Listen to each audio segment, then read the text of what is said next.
Pues aquí estamos en Curva Finita. Este es el episodio, no recuerdo cuál es, debe ser el episodio 11, claro, porque Pues había 10 episodios en la sexta temporada. Claro, será el 11, claro, sí. Claro. Y que es el primer episodio de Rick y Morty. Además es muy, muy francamente divertido porque el primer episodio de Rick y Morty, lo tenía por aquí, me desapareció porque me puse a mirar otra cosa, es de diciembre del 2013.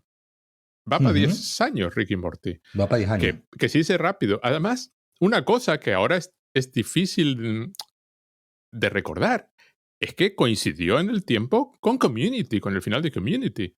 Y en algún episodio de Community, cuando salían los guionistas al final, no recuerdo el episodio, salía el coche de Rick por ahí volando también. O sea, hacía alguna referencia. El piloto es del 2 de diciembre de 2013. Que ya ha pasado, ha llovido mucho, de Rick y Morty. Es asombroso, ¿no? Yo no sé si ellos esperaban que esto iba a tener tanto éxito, porque bueno, al final, como suele ocurrir, muchas series se hacen pensando simplemente en hacerlas y de repente triunfan de una manera que no es la que esperaban, ¿no? Es decir, Dan Harmon sí venía, ¿no? El éxito de Community, que también es un éxito relativo, ¿no? Porque fue una existencia muy, muy accidentada. Es más de estos éxitos culturales, ¿no? Más que éxitos en el sentido capitalista del término, en cuanto a que haga muchos números. Y Rick and Morty, pues yo creo que un poco recoge, ¿no? Ese, en cierto modo, ¿no? Recoge un poco cierto legado de Community. Ahora sí que en ese caso lo comentamos. Y se convierte en una serie que genera un caudal de fans también muy, muy grande, como ocurrió con Community, ¿no? De una serie de fans muy... Y un poco como hemos ido hablando en estos capítulos anteriores, con una relación además muy, muy tensa, ¿no? En muchas ocasiones con los propios fans y entre ellos, ¿no? Y entre los propios fans. A ver, Community es mejor. Community es simplemente extraordinaria. Rick y Morty hace mucho de lo que se hacía en Community, pero como en Community se hacía en un contexto, entre comillas, realista, que no tenía nada de realista la serie, pero en un contexto normal, mundano, era difícil. Vamos a ver, el sentido del humor o el tipo de reflexiones que estaban haciendo encajaba mal con el tipo de serie que parecía ser. Parecía ser una sitcom sin mayor problema. Rick y Morty, como se instala en la ciencia ficción, pues lo tienen más fácil para lanzar ese tipo de cosas. Además, hay que recordar que Rick y Morty surge de un chiste del Justin Roiland, que hizo este corto pequeñajo, donde básicamente era una parodia de Regreso al Futuro, un guarra más no poder, con la intención de que les mandaran una carta de cease and desist, de estas, de por favor, deja de descolgar vídeo. Deja de hacerlo. Y digamos que de eso nace esta serie, que el primer episodio está dirigido por Justin Roiland y coescrito con Dan Harmon, que ya no está en la serie. Se anunció hace poco que desaparecía, por buenas razones, es decir, no se sabe si lo echaron o él aceptó irse o qué fue, también con Hulu y la otra serie. Esta gente que deben de tener en los contratos este tipo de cláusulas de...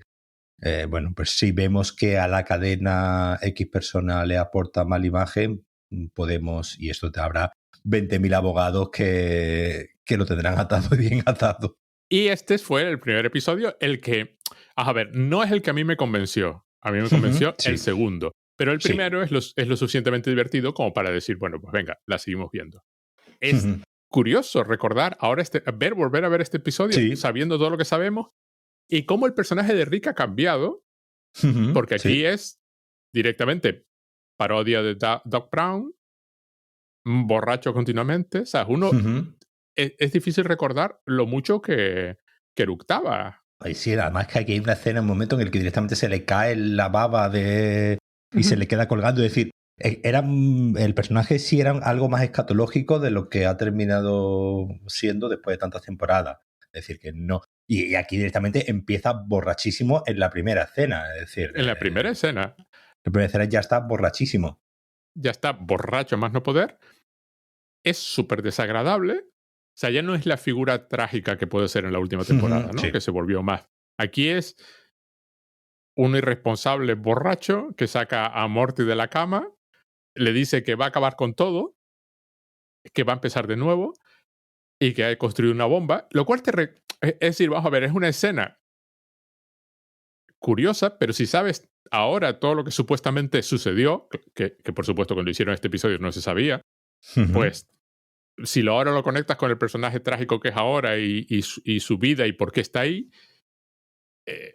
empieza a tener así como un sentido más personal y psicológico.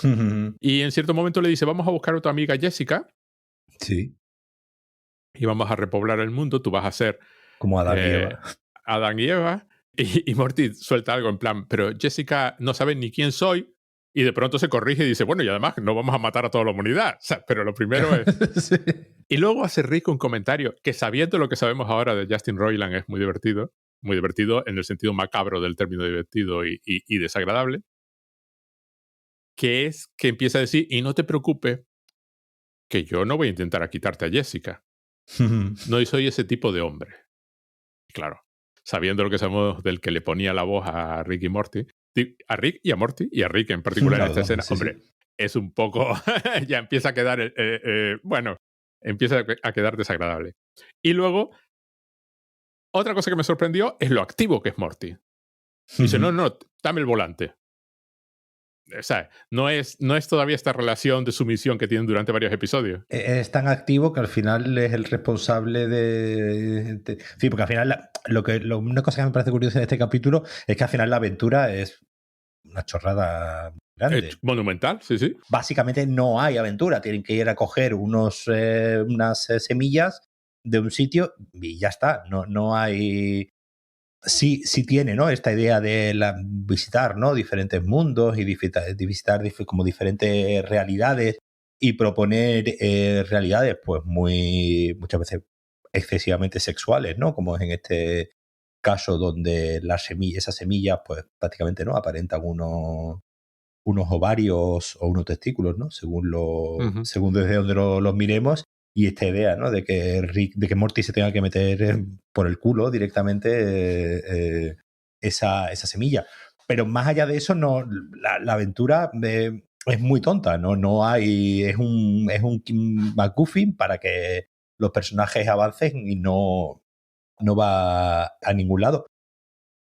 Y un poco esta idea incómoda, yo creo que sí está instalada, ¿no? Desde el primer capítulo y vamos, en esta temporada, ¿no? Anterior, pues hemos tenido, ¿no? Otros momentos incómodos como los de Jerry, ¿no? Teniendo que follarse a su madre y cosas así. Sí. Tenemos el momento incómodo de cuando Rick le dice a Morty que se tiene que meter la semilla por el culo, que es la única manera de... Claro, tengamos en cuenta que Morty es un niño de 15 años, 14, 15 años y de hecho le dicen que tu ano, ¿no? Que tu recto está todavía sin demasiado usar o algo así. Le dice algo muy desagradable que yo entiendo que es algo que irían modulando, que yo creo que sí han ido modulando a lo largo de las temporadas, donde, digamos, este componente escatológico y muchas veces creado simplemente para crearte incomodidad, con el único objetivo, porque yo creo que no hay más objetivo que ese.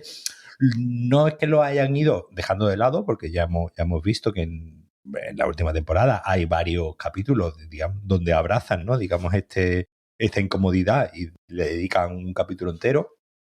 Pero sí, digamos, es un poco esta idea de quiero llamar la atención desde el primer capítulo.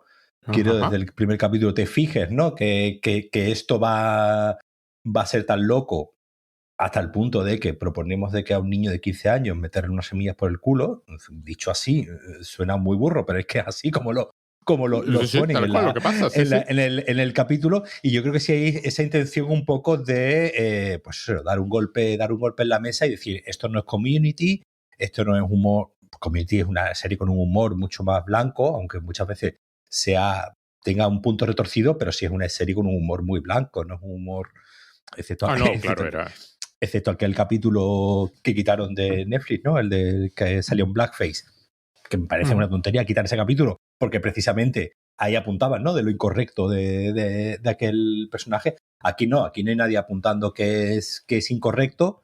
Lo que sí nos queda claro desde el principio es que ninguno de los personajes con los que vamos a convivir en los siguientes capítulos y temporadas, ninguno son, digamos, lo que podríamos llamar buenas personas, porque al final son todos, excepto Morty, que es un poco el que se está dejando llevar e intentando solucionar la cosa. El resto vemos ya que todos los personajes pues son como mínimo lamentables, ¿no? Es que es un episodio hecho simplemente para presentarlos a todos. Exacto. Con un conflicto mínimo, además un conflicto absurdo. Desde el conflicto real es el de que Jerry quiere meterlo en un asilo. Y está buscando la razón para meterlo. Pero conociendo al Rick posterior, es un conflicto absurdo porque Rick se libraría de esa situación chasqueando los dedos. O sea, el Rick posterior. Este Rick parece, no sabemos en qué parte, ahora tenemos que pensar que está fingiendo, que se deja un poco llevar y que tampoco quiere llamar la atención. Como sabemos por qué está en esta dimensión y se queda claro que ha llegado hace poco y que todavía la dinámica de irse por ahí con Morty no está establecida, además hay un momento de pura y absoluta crueldad por parte de Rick cuando se levanta de la mesa del desayuno. Además es el Rick de no existe Dios, la escuela no sirve para nada, aprende estas cosas, y le dice a Beth, los juegos genial, ojalá tu madre pudiese estar aquí para comerlos. Y la otra queda encantada de la vida, pero sabiendo toda la historia, es un momento de crueldad para con Beth. Y Jerry está ahí con su rollo habitual de intentar arcoíris y colorines y pajaritos cantando. Y Summer es la que está así un poquito más de fondo. A mí me hace gracia que en esa escena, cuando él dice lo de... Bueno, ya empieza con el discurso nihilista, ¿no? De no hay Dios y tal que cual.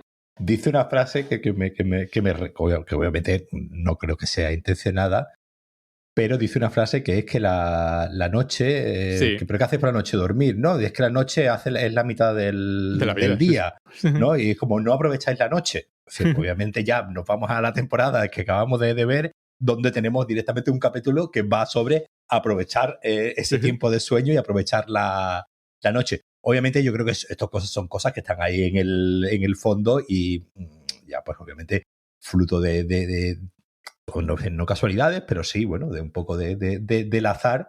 Esta frase, vista en retrospectiva, pues obviamente adquiere un significado que en su momento no la tendría. Jerry amenaza en un cierto momento con suicidarse. Si te acuestas con él, iré al motel donde estés y me volaré la cabeza. Bueno, una cosa que también lo he vuelto a hacer alguna vez. Sí. Beth, esta idea de conectar con el padre como sea, ¿no? Soy cirujana de caballos, ¿no? O sea, soy cirujana de corazón, ¿no? Y dice, soy inteligente como mi padre. Y Jerry continuamente está diciendo, sí, pero de caballos. Pero de caballo. Me llama así, tosiendo, como diciendo, bueno, de caballo. En plan... Entonces, Beth intentando ser como su padre, que luego descubrimos que es más como su padre, pero... Y el otro intentando bajarla. No se sabe muy bien por qué, porque, bueno, pues claro que sí, cariño. Eres cirujana de... Aparte que no queda muy claro si realmente... ¿Operan a los caballos del corazón? Yo entiendo que no los operan. No creo que... obviamente sí existirán cirujanos para caballos, pero no creo que de ahí a hacer un trasplante de corazón, no creo yo que eso exista. Pero bueno, no sé. Nunca se sabe. De hecho, se lo plantearon en Reddit. Es una pregunta que alguien hizo. Si es algo que realmente existe. Que realmente existe. Es curioso como de todos los personajes, el que es un poquito más diferente es, bueno, Rick, en el sentido de que todavía no es este dios menor que teníamos hasta la sexta temporada, pero que se convierte inmediatamente. Y Morty, que es mucho más. Y además, cuando lo de la bomba, todo termina con Rick diciendo, fue una prueba. Quería darte carácter, ¿no? Hacerte más asertivo. Y de pronto la bomba se activa, ¿no? O sea, se arma. Una teoría de los fans es que esos no son los Rick y Morty que seguimos, que esa bomba efectivamente estalló y que los que seguimos es otro Rick y Morty. Son otros. Creo que han dicho en alguna ocasión que no, que son los mismos y que Morty la desactivó, como demostró en algún otro episodio, que es capaz de desactivar las bombas de Rick porque en realidad son una tontería, ¿no? Una cosa que sí me ha hecho gracia es esa idea de de la conciencia ya de ser una serie de ciencia ficción, ¿no? Porque el propio Jerry hay un momento en el que él menciona de que, bueno, dejaos ya de este high concept sci-fi. Sí, sí. Además lo menciona claramente, y ahí un poco donde Rick también le responde un poco lo de esa idea de que el colegio, ¿no? es una tontería. Es una pérdida de tiempo, y nos enteramos después que Morty lleva como 2 meses, ¿no? Sin ir al colegio. Y tenemos la figura nuevamente incómoda, porque tú decías, Morty es muy activo, pero también Morty está extrañamente sexualizado, ¿no? En este capítulo, ¿no? Porque tenemos esa escena de donde Morty, ¿no? Empieza a soñar con Jessica, ¿no? Y obviamente, pues, el tema de las hormonas de Morty sí está muy presente durante toda la serie, ¿no? Y hay muchas referencias, pero que empiece a masajearle, ¿no? Los pechos a Jessica, y al final se los esté masajeando al profesor, crea una imagen, la verdad es que bastante turbia. Exacto, vuelve a ser como turbio. Y ahora si piensas en Justin Roiland, empieza a ser mucho... todo empieza a ser turbio, ¿no? Porque además el profesor de matemáticas, que además pone unos ejercicios absurdos súper sencillos para alguien que está supuestamente ella en el instituto, dice algo así como 5 minutos más y me voy a enfadar. Sí. Y no es culpa mía que esto esté pasando. Claro, ahora, hombre, suena...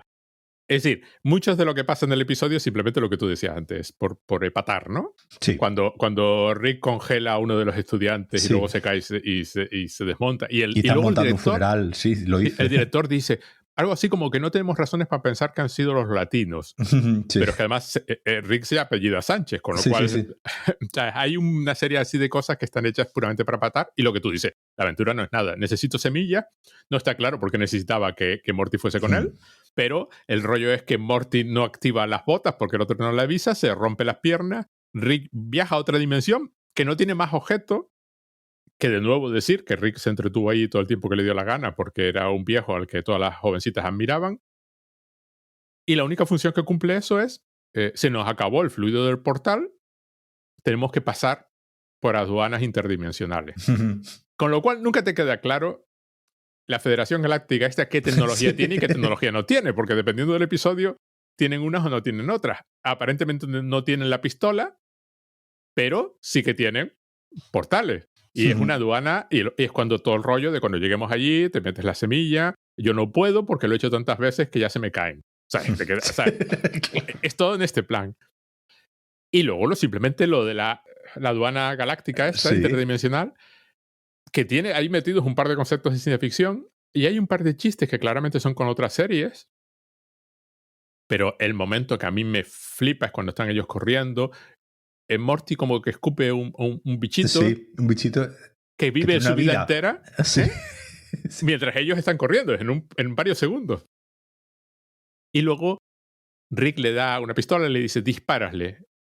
Sí. Y dice, no, pero ¿cómo le voy a disparar? Además, Morty como que renuente en este episodio a disparar, sí, ¿no? claro. En otros episodios posteriores se convierte en un asesino cruel y frío. Aquí entendemos que es la primera vez, ¿no? Que mata. Y le dice, son robots.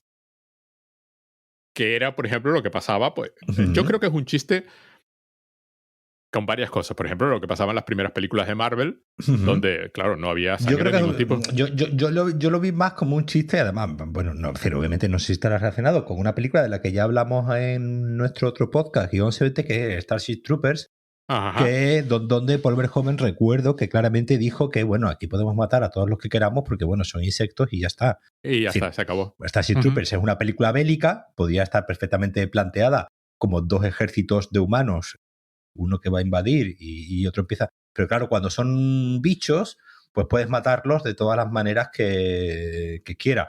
Al final, pues, como tú decías, ¿no? En las películas de Marvel, al final, pues obviamente, si tienes un ejército de bichos, pues ya está, pues puedes matar a todos los bichos de la manera que quieras.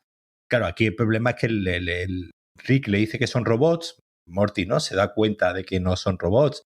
Y tenemos una pequeña parada, ¿no? Donde uno de los señores uno de los bichos, ¿no? A los que ha disparado Morty, le dice lo de, bueno, saluda a dile a mi familia que las quiero, ¿no? Y decir, que nos damos cuenta, ¿no? Que estos seres son seres vivientes que tienen digamos que tienen alma, ¿no? Y tienen relaciones y tienen familias y obviamente matarlos es matarlos con todas las consecuencias. Y la respuesta de Rick es, no te preocupes, que son burócratas, que es peor todavía, ¿no? Sí. Hay también una serie famosa de animación anterior a Rick y Morty que se llama Samurai Jack, donde efectivamente todos los personajes a los que mataba eran robots. Supuestamente era para más jovencitos, no era. Y entonces eran robots y lo que soltaban era como aceite. O sea, supongo que hay varias referencias de ese tipo, ¿no? Pero efectivamente la historia de ciencia ficción no tiene ni la más mínima consistencia de la más absoluta normalidad, sobre todo comparados con las que son capaces de hacer hoy. Claro. Yo creo que es un primer capítulo de, pues obviamente, para que un poco entiendas, obviamente, la dinámica de personajes, ¿no? Se entiende muy bien la dinámica de Jerry y Beth, en el sentido de que, ¿no? Pues vemos la inseguridad de Jerry, ¿no? Que está continuamente intentando minusvalorar el trabajo de ella. No sabemos a qué se dedica Jerry. Es decir, aquí directamente. Sí, nada. No he visto ninguna clave que nos diga ni que Jerry trabaja ni que está en paro. Sí, es decir, sí que trabaja. Sí, porque dice algo. que. Sí, vamos a ver. Luego se descubre en episodios posteriores que trabaja en publicidad, pero cuando él llega a la clínica veterinaria, dice: mi manager me dejó. Entonces todavía está trabajando y hay un episodio en que se le despide. Sí, me refiero, nos enteramos de en qué trabaja Beth, ¿no? Y vemos ya esta tónica, ¿no? De los cuadros de caballos por todos lados. Y, es decir, nos queda claro, ¿no? Cuál es el trabajo de ella, que es un trabajo, digamos, cualificado, ¿no? Donde pues, es cirujana de caballos y ella misma lo dice, ¿no? Es decir, yo soy inteligente porque, vamos, obviamente es una carrera que no saca cualquiera, aunque su marido sí tenga esta idea de, bueno, tampoco un poco como le dice a ella, un poco, tampoco te flipes mucho de que es de caballos, ¿no? Que digamos, como eres cirujana de segunda. Y ahí, por ejemplo, pues está muy bien dibujada, digamos, cuál será un poco toda la tensión dramática entre los dos personajes, ¿no? Entre Jerry y Beth. Yo creo que ahí sí está muy bien dibujada. Summer, ¿no? Es la que queda un poco más ahí de lado, a la que todavía no se le da mucho que hacer. Pero en cuanto a los 4 personajes principales, yo creo que este primer capítulo lo que hace muy bien es, digamos, ver las dinámicas, ¿no? Que va. Y un poco esta idea de que al final de que Rick sí tiene solución para todo, ¿no? Para cualquier callejón sin salida al que se enfrente, que sus aventuras, él va a tener una solución, ¿no? Cuando Morty se parte las piernas, pues él sale un momento durante 30 segundos que deja al pobre. Está muy, muy graciosa esa escena donde el pobre Morty está ahí gimiendo de dolor con las piernas rotas durante, no sé, 15, 20 segundos, que, bueno, pues Rick va a otra dimensión del futuro, además va a otra dimensión del futuro. Es decir, sí. Hay un suero donde que le consigue recuperar las piernas con algún pequeño efecto secundario que además que se olvida, es lo del efecto secundario. Lo dice, pero no le dice cuál es. Y no es, obviamente, hasta unos minutos más tarde, cuando están corriendo y el pobre Morty, pues se le viene un escupitajo y escupe al suelo, que vemos cuál es el efecto secundario. Pero básicamente el episodio entero es un chiste con la típica historia de tráfico de drogas y pasar drogas por las aduanas. No tiene tampoco mucho más. Y el conflicto real es este de Jerry lo quiere mandar al asilo. Y además está toda esta escena cuando van al colegio y el director, que por supuesto se llama Vagina porque es este tipo de serie y el criterio que quería establecer, les empieza a contar y Jerry empieza a vacilar entre la alegría de tener razón y de pronto darse cuenta de que está hablando de su hijo. Consiguen, por cierto, volver a partir de la aduana, caen en la cafetería del colegio. Jessica reconoce a Morty, que al principio del episodio nos había dicho que Jessica no sabía ni quién era Morty. Jessica, a la que tampoco durante varias temporadas no hacen absolutamente nada con ella, hasta que hacen aquel episodio en que la convierte en una diosa del tiempo, que fue de los más interesantes, pero como ese mundo se destruyó, cualquiera sabe lo que ha pasado con ella. Y empieza todo el rollo este de pelearse y están cogiendo sus cosas y metiéndolas en un camión de mudanza para llevárselo a... Y tú estás allí diciendo, claro, esto es absurdo con el Rick que conocemos ahora. Y es cuando Rick dice, no, no, no, no, Morty es especial. Es un niño muy listo y hacen todas estas operaciones matemáticas. Y los otros, pues a lo mejor y tal, bueno, pues puedes seguir, pero... Porque además el propio Jerry dice que Morty tiene alguna discapacidad. Sí, Es sí, sí, decir, sí, lo exacto. dice Sí. de una forma muy cruel, además. Sí, sí, sí, se lo dice claramente y el otro lo mira así, como que dice, no, ¿sabes? Es una cosa que hay que aceptar. Y luego descubrimos que no, que es un efecto secundario de las semillas estas. Y Beth le dice que tampoco es una chica guapa, con lo que tampoco tiene ninguna Sí, ventaja en la vida. claro, toda esa escena es una crueldad brutal.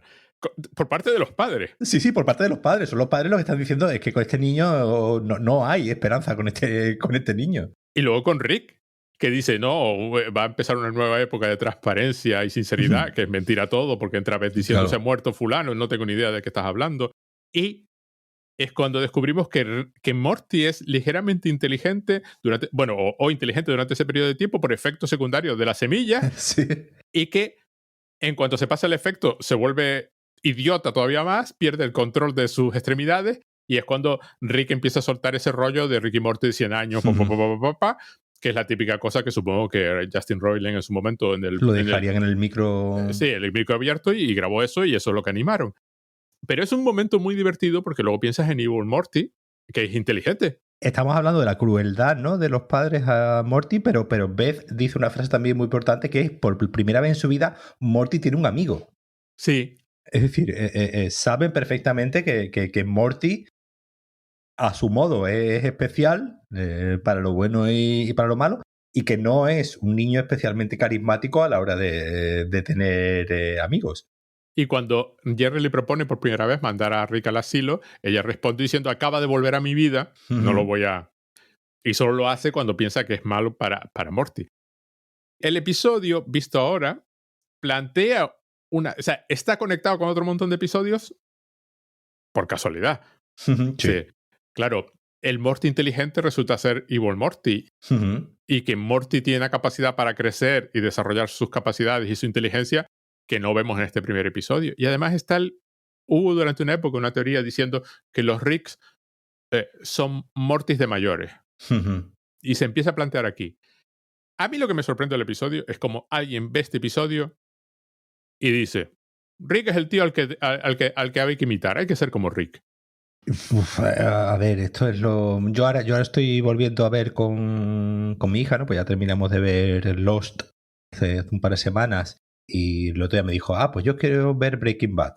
Y dije, bueno, digo, venga, pues yo ya la vi en su momento, ¿no? Breaking Bad, y digo, bueno, pues voy a volverla, voy a revisarla, y la estoy viendo con ella. Y el otro día comentabas tú, ¿no? También un libro, ¿no? Precisamente que va sobre por qué nos atraen, ¿no? Los sociópatas, sí, estos sociópatas y estos personajes. Bueno, pues estamos hablando de una época donde, pues, Breaking Bad, Mad Men, Rick and Morty y otras, Dexter, por ejemplo, también me acuerdo. Es decir, una época, ¿no? Como a final de la década de los 2000 y inicios de esta época, donde esta idea del villano, ¿no? Como protagonista, y un villano al que se le intenta dar una serie de motivaciones. Y aquí yo creo que Morty dice una frase muy... cuando está con las piernas rotas, ¿no? Y viene y le cura. Le dije, eres como Hitler. Dice, no. Al menos Hitler se preocupaba por Alemania. Sí. que me parece una frase clave para definir al propio... Al Rick, sí. Al propio Rick, donde obviamente todo lo hace en cuestión de su conveniencia, ¿no? Tenemos en la misma intro tenemos hay una escena, ¿no? Donde que siempre aparece, además esa no la han cambiado, donde se ve a Morty corriendo, que se cae al suelo. Rick salta por un portal y deja a Morty, y lo que vemos es unos bichos verdes avanzándose sobre él, y no sabemos, ¿no?, qué ocurre en esa aventura que aparece en la intro, pero obviamente todo apunta a que se lo cargan. Es decir, no hay duda de que Rick es capaz de dejar morir a Morty si no hubiese más remedio y lo que hemos hablado ya. Este es el primer capítulo, todo está, digamos, como más caricaturizado, ¿no? De lo que es lo que suele ocurrir, ¿no? Con los primeros capítulos, sobre todo de las series de comedia y las sitcoms, suele ser muy habitual que los personajes al principio estén mucho más caricaturizados, ¿no? De lo que después se van transformando, y obviamente pues es normal, porque obviamente, como hemos dicho, es un primer capítulo donde simplemente no nos plantea esto. Pero sí es verdad que un poco esa idea de admiración o mirarse en el espejo de Rick, pues obviamente es realmente preocupante. Y por mucho que lleves una camiseta de Rick and Morty o tengas un póster en tu cuarto, no quiere decir que tengas a Rick como un ejemplo moral, ni mucho menos, porque precisamente aquí ya Rick dice claro, ¿no? En la comida que no hay Dios, con lo que si no hay, y él lo tiene claro, si no hay Dios no hay moral, y si no hay moral no hay ética, y la única ética que sigue Rick es la de su propio beneficio. Es que me resulta raro que tú mires a Rick y digas, es que soy yo literal. ¿Sabes? O soy yo literal, o mira, esto es lo que aspiro a ser. Deja clarísimo que es un hijo puta del primer episodio. Sí. O sea, no tiene reparos de ningún tipo, y que ese nihilismo que parece estar expresando no es real. Sí, Y luego cierto. descubrimos que no es real hasta el punto de que está en esa dimensión porque hay algo que le importa. Es lo que acabas de comentar. Hay este tipo de series, sobre todo, por ejemplo, en el caso de Mad Men. El caso de Mad Men es curioso porque el personaje menos interesante de la serie es Don Draper. O sea, Bueno, ahí podemos discrepar, pero bueno. sí, pero, Sí. ¿entiendes? Su mundo, Sí. el mundo que le rodea, es muchísimo más interesante Sí, que él. claro. Y en los primeros episodios de la serie, sobre todo, que era... Vamos a ver, los 3 primeros episodios de Mad Men son muchísimo más agresivos de lo que Sí, la serie se volvió. Es decir, sí, claro. por ejemplo, la cuestión racial en los primeros episodios está Sí. explícita desde el primer momento y además con Sí. toda su crudeza. Luego lo tratarían con más... La tratarían varias veces, igual que el sexismo, estaba tratado con muchísima más crudeza. Sí. Luego la serie se fue ablandando, ¿no? No puedes dar un martillazo todos los episodios. Claro, Claro. eso sería imposible. Y entonces empiezas a ablandarlo, pero yo siempre encontré el universo en el que él habita Claro. muchísimo. Por ejemplo, su jefe, el jefe de la agencia, el señor este mayor, el que tiene un polo, hay un momento dado que tiene un polo que es natal, porque ¿sabes? Por razones puramente absurdas. No tiene un Jason Polo porque piense que no es un polo, que es no, es un... No recuerdo ahora mismo, pero... No, es que no es un polo. Pero bueno, no lo tiene. Es un cuadro todavía más difícil de justificar. Rothko, es un Rothko. Un Rothko. Sí. Y entonces lo tiene por razones puramente extrañas, crematísticas, entre que me lo puedo permitir, entre que lo voy a vender, entre que es una inversión, entre que me hace quedar bien. Y hay todo un universo brutal, pero claro, el actor que hace de Don Draper es tan buen actor Sí. que claro, te entra. Pasa lo mismo con Breaking Bad. Claro, la diferencia yo creo que tanto series eso como Breaking Bad como Mad Men sí un poco necesitan, se ven forzadas a un arco de redención, ¿no? Ajá. En Breaking Bad yo lo estaba viendo otro día y él es un psicópata desde el primer capítulo. Es decir, no es que obviamente la serie está muy bien hecha y está hecha de manera que tú al principio, digamos, sientas una mínima empatía hacia él, ¿no? Diciendo, pues, pintando, ¿no? Al personaje de la mujer, pues, de una forma más odiosa de la que obviamente son muy listos y saben a lo que están jugando. Y esa idea de arco de redención, o al contrario, o descenso a los infiernos, que al final es lo que consiste. Al final Breaking Bad es más un descenso a los infiernos que un arco de redención, porque al final pues el personaje no evoluciona hacia el bien en ningún momento, al contrario, cada vez se va hundiendo más en su... En Breaking Bad sí hay, en Mad Men sí hay, digamos, esa especie de arco de redención donde él, obviamente, puede haber sido un hijo de la gran puta durante 5 o 6 temporadas, no recuerdo, pues digamos llega a una especie de paz, ¿no? Consigo mismo. aquí en Rick and Morty nunca ha habido ningún intento de arco de redención, más allá de explicarnos por qué Rick está en ese estado, ¿no? Y cómo ha llegado en ese estado y un poco anular ese nihilismo de, como le dice Morty, tú no, al menos Hitler se preocupaba por Alemania, esa idea de que aquí parece que Rick no se preocupa por nada, sí va evolucionando hacia un que sepamos al menos de que tiene una serie de preocupaciones y que al final no es tan egoísta como podríamos creer, obviamente dentro de su componente egomaníaco que lo tiene, como tú antes decías, como una especie de semidios, ¿no?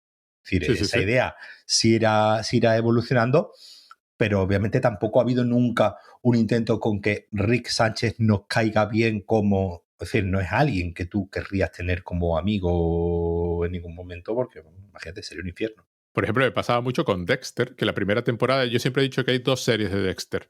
Está la primera temporada de Dexter, donde Dexter es claramente un alien en el mundo en el que está habitando, y el resto del mundo en el que está habitando no es la soap opera que es Dexter posteriormente, es una especie como muy realista. Es un mundo como muy real, donde todo pasa como pasaría en realidad, y Dexter es este lobo vestido de cordero, ¿no? Disfrazado de cordero, que establece inmediatamente esta dualidad con el Ice Track Killer, que es su hermano en la serie, ¿no? Pero luego lo que hacen es una cosa como muy extraña, donde a lo largo de la serie de Dexter intentan mantener la pureza de Dexter, que es un asesino psicópata, pero la serie hace lo posible por no mancillar nunca a Dexter. Hace lo posible por mantener, okay, yo creo que eso también es interesante, esa idea de que Dexter se monta su propio código ético-moral en su cabeza y llega un momento que obviamente que ese código ético que él propio se ha montado en su cabeza empieza a hacer aguas por todos lados. Yo creo que es un poco si Dexter juega al principio con, digamos, mantener esa idea de un asesino coherente, ¿no? De solamente mato a los malos, solamente mato a los que la justicia no ha conseguido, digamos, esa idea. Y obviamente yo creo que sí es interesante el ver cómo todo ese planteamiento que él se ha montado en su cabeza empieza a fallar y empieza a hacer aguas y obviamente le obliga a y nos obliga, ¿no? A nosotros también como espectadores a replantear todo eso, toda esa idea de que nos habíamos puesto como casi de su parte, ¿no? Bueno, parte de razón lleva, ¿no? Por ejemplo, hay un momento, no recuerdo en qué temporada, una de las últimas, donde Dexter está en una situación donde desde su punto de vista, y además sabiendo que él en realidad no le importa hacerlo, tiene que matar al inocente que tiene delante. Es su opción. Pero la serie lo que hace es que lo mate la hermana. Claro, sí. Porque la hermana es humana y sufriría. Pero sabemos que, o sea, quiere decir, Dexter es su hermano, es The Ice Track Killer. Le daría igual, se cargaría ese inocente y diría, lo hice para preservar mi... y pa'lante. Pero si la serie hace eso, te desmonta a Dexter inmediatamente a ti, con lo cual no puede hacerlo hasta el mismísimo final de la serie. Que es cuando los guionistas te pegan una bofetada en la cara y te dicen, oye, que llevas 7 temporadas identificándote con este tío, que es un monstruo, y a ver. Pero claro, lo interesante de Rick y Morty es que se dieron cuenta, como a mitad de temporada de la serie, como en el episodio, no sé, temporada 3 o temporada 2 y algo, cuando lo de la salsa Szechuan y este tipo de cosas, de que la gente se está tomando a Rick como modelo vital. No lo hemos dejado lo suficientemente claro. A pesar de que es clarísimo, es decir... Sí, es clarísimo desde el... Vamos, te voy a decir, es que lo comparan con Hitler. Es decir, sí, directamente. No puede haber nada peor. No solo lo comparan con Hitler, lo comparan negativamente con Hitler. O sea, el otro encuentra una razón para decir... Al menos Hitler tenía algo... algo que tú ni siquiera tú tienes, ¿no? Aquí yo creo que el juego es ese de la... que es algo, ¿no? Que está muy, muy transitado, ¿no? En la ciencia ficción y en el cine, en la novela y en el cine de ciencia ficción, que es esa idea de la inteligencia como es decir, la extrema inteligencia como un estado por encima del bien y del mal. Ajá, exacto. En el momento en el que tú eres, digamos, más inteligente ya no que la media, sino ya que el 1%. Eres el 1% de, como el 1%, ¿no? De los ricos privilegiados, pues el 1% de más inteligente que el resto, 99%, tu código ético es otro, ¿no? Es esa idea de que ocurre, ¿no? También, ya lo hemos hablado también, ocurre esta idea, ¿no? También con los artistas, ¿no? El artista que es un déspota, es una persona con mal genio, es una persona que trata a los demás de forma indolente, es el director de cine, ¿no? Que está siempre gritándole a todo el mundo y muy enfadado, ¿no? El escritor borracho que tanta creatividad que tiene en su cabeza pues no le impide llevar una vida normal, y que esas personas, pues ya sea un científico muy inteligente o ya sea un escritor, tienen un código ético y moral que no es el del resto de los mortales. Sí. Y además no hace falta que lo tengan. No hace falta que se corresponda. Y yo creo que mucha gente cuando ve Rick and Morty le puede ocurrir y un poco esta idea de que también que a mucha gente le ha echado para atrás Rick and Morty, esta idea de esto no es una serie de dibujos animados cualquiera. Esto es una serie para connoisseurs, ¿no? Para nosotros que somos capaces de entender este nihilismo de Rick. Sí. E incluso lo comparto. Y yo soy parte de esa élite que entiende. Y yo creo que obviamente, en todos lo hemos hablado ya otras veces, ¿no? Al final, en todos los fandoms, las dinámicas son literalmente las mismas. Es decir, da igual que sea, como hemos dicho, ya digo, que sea Rick and Morty, Jane Austen o cualquier otra cosa, donde haya un número de fans que pretenden mantener la pureza del texto. Eso lleva existiendo desde los romanos. Es decir, no es nada nuevo. Y obviamente ese sentimiento de superioridad con respecto a los otros, pues está ahí. Y yo creo que un poco lo que cuando mucha gente ve Rick and Morty y se identifica con Rick y dice, no, yo es que obviamente yo no voy a salir a matar a nadie por la calle porque diga, soy más inteligente y tu vida no merece. Me estoy acordando ahora mismo, se me está yendo a la cabeza la soga de que directamente ese es el tema de la película, ¿no? Plantea eso directamente. Plantea eso directamente prácticamente en la primera y en la última escena. Somos más inteligentes que este pobre chaval, por lo tanto nuestra vida tiene más sentido que la suya, e incluso determino que su vida no tiene sentido y lo mato, ¿no? Es un poco el conflicto. Lo mato, digamos, porque puedo y merezco matarlo, ¿no? O sea, claro, soy tan inteligente que me lo merezco. O sea, ya no es ni... Hay una especie... La soga, además, es muy... la vi hace poco porque la tuve que ver para una cosa. Y es especialmente llamativa hoy. Sí. Más que en la época. Porque además luego luego está esta parte, la soga contiene el elemento de el profesor que ha ido soltando estas ideas porque eran ideas abstractas, que pasa con mucha cuestión intelectual, ¿no? O sea, cuando eres intelectual y trabajas en una universidad o eres científico y te pones a investigar según qué temas, es muy fácil decir, no, mi libertad intelectual para tocar estos temas. Y luego queda absolutamente horrorizado cuando eso se lleva a la práctica. Que es lo que le pasa a este al personaje de James Stewart. Y en ese sentido, la dinámica de la película, aparte de que está estupendamente bien dirigida por Alfred Hitchcock y además es su película más experimental, es que además intelectualmente, a ver, el mensaje que lanza...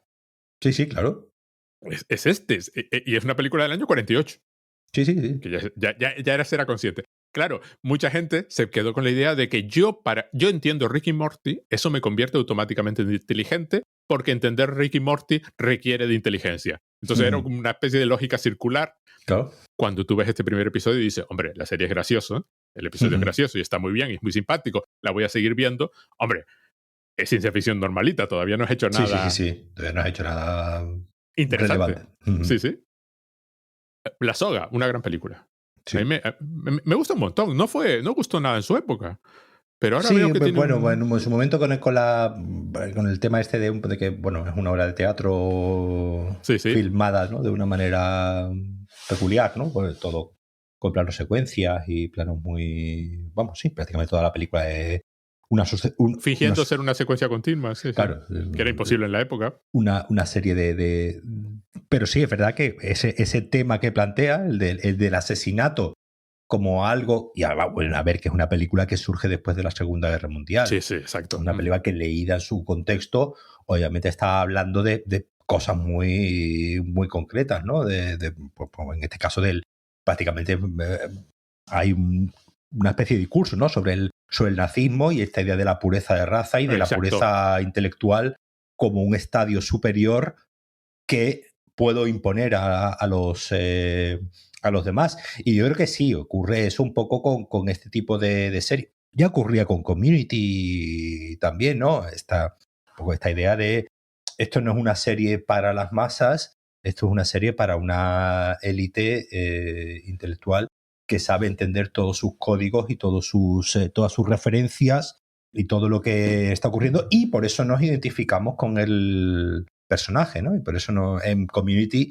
está, ¿no? El personaje de Jeff, digamos, que es el que al principio, ¿no? Jeff era, ¿no? Sí, Jeff. Digamos, un poco el motor, ¿no? de la serie. Es el Rick de Community. Exactamente, que es un tipo, pues, en este caso, pues un tipo guapo, atractivo. Despreciable desde el primer momento. Despreciable desde el primer momento, pero con un carisma y una manera de tratar y de manipular a la gente que le hace siempre, pues, quedar por encima. Y un poco la serie, ahí en este caso sí, es, digamos, el arco de redención del personaje en el momento ya, pues obviamente cuando se convierte, digamos, en una serie, pues sobre la amistad, sobre el compañerismo, sobre esta idea que está en el título de comunidad, ¿no? Al final es de lo que trata la serie. Sí hay un intento ahí, digamos, del personaje de Jeff, digamos, pues darle un arco de redención y convertirlo en alguien positivo,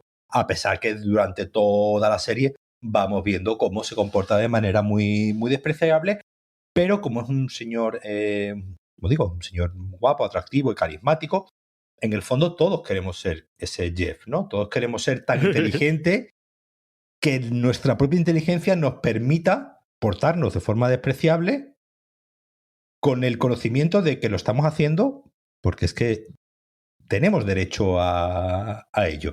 Y obviamente es lo que le ocurre a Rick en todo momento, donde continuamente está despreciando a todo el mundo porque sabe que él lleva razón y sabe que él es el que conoce la verdad, ¿no? del mundo, y ya lo deja claro, ¿no? Cuando le dice a Beth que no te preocupes tanto, Dios no existe, con lo que tampoco hay que liarse tanto. A mí me encanta que esta luego es la serie que sacaría a los dinosaurios en varias temporadas, 10 años después, diciendo, mira, esta es la versión buena de Rick, esa gente inteligente que se preocupa por el mundo y quiere hacer las cosas bien. Bueno, pues nada, un capítulo que estaba bien, que ahora que he vuelto a ver dije, bueno, entiendo por qué sigue viendo la serie, o sea, no es mal episodio para nada, pero no es el Rick y Morty que ahora nos gusta. No sé, ¿tú? Sí, no, además yo creo que el segundo ya es un capítulo que realmente asume su condición de serie de ciencia ficción y empieza a plantear ya una serie de cuestiones que ya hablaremos de eso. Y además, un poco en la línea de esta de qué se hace con la responsabilidad de tener una inteligencia suprema, ¿no? Ajá, exacto, sí. Que ya curiosamente aparecía cuando la gente insiste en que Rick y Morty cambió, y cuando hablemos del segundo episodio ya veremos que muchos de los aspectos de hoy estaban ahí. Claro. Bueno, pues Paco, pues muchísimas gracias. Pues nada, nos vemos en otro momento. Al siguiente episodio. Un saludo. Chao.